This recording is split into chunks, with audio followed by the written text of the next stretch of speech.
Greetings, junior scientists, and citizens of this great big weird, wild, wonderful world in which we live. As always, I'm your humble science communicator, the Great Orbax, coming to you from the Department of Physics at the University of Guelph. I'd like to welcome you to our April Stargazing Guide. April showers might lead to May flowers, but it also leads to evening cloud coverage. Make sure to take advantage of the clear nights this month, junior scientists, to get out there and do some epic stargazing. This month we've got meteors, a black moon, and more of the planets in our solar system seem to be drifting into our field of view. So let's take some time to get out there and look up.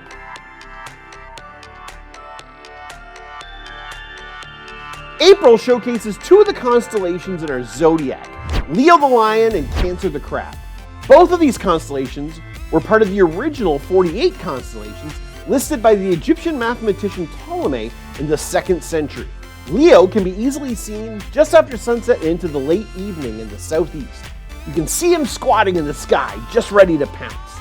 Now, once you've found Leo, directly to the right or to the south, you'll find Cancer. Cancer is a tough constellation to spot. Its 5 primary stars aren't the brightest, and frankly, it doesn't even really look like a crab. So good luck, junior scientists. I know you can do it. Our spring sky is filled with planets this month. In the mornings, you should be able to see Mars, Jupiter, Saturn, and Venus. As a matter of fact, on April 20th in the east-southeast, will create an almost perfect line across the morning sky just before dawn.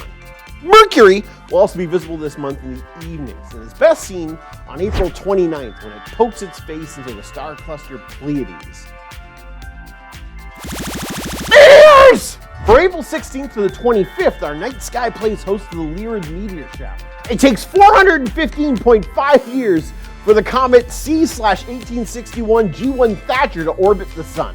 Discovered 161 years ago in 1861, this comet leaves a trail of dust that the Earth passes through this time every year. As this dust burns up in the atmosphere, it leaves a beautiful streaking light show that we call the Lyrid meteor shower. The Lyrids are named because they appear to originate from the Lyra constellation, the Harp. Look to the northeast between April 21st and 23rd, just before midnight, for 15 to 20 meteors per hour. The full moon this month occurs on April 16th. It is known as the spreading grass moon, the egg moon, and the growing moon. The Ojibwe of the Great Lakes region refer to the April full moon as the maple sap boiling moon, while the Cree Nation call it the goose moon, since the geese return in spring. The Mi'kmaq moon for April is Benedimui goose, the birds laying eggs time moon, since the new moon is at the beginning of the month. The Cherokee Nation call it the flower moon, since the plants begin to bloom. In fact, the Europeans call it the pink moon, a reference to the phlox flowers that are the first to bloom in the eastern forests in the springtime, and not as a reference to the color of the moon itself. This month, we will experience the rare occurrence of 2 new moons in 1 month. So what is a new moon? Every 27 days, 7 hours and 43 minutes, the moon completes 1 full rotation around the Earth. When the moon's on the opposite side of the Earth to the sun fully illuminates the moon, and we call that a full moon. But when the moon lies between the sun and the Earth, we don't actually see the reflected light, and it appears to be dark. This is called a new moon. You've likely heard of the term blue moon before.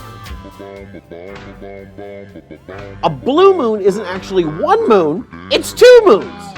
2 full moons occurring in 1 month. On April 1st and April 30th, we have a new moon.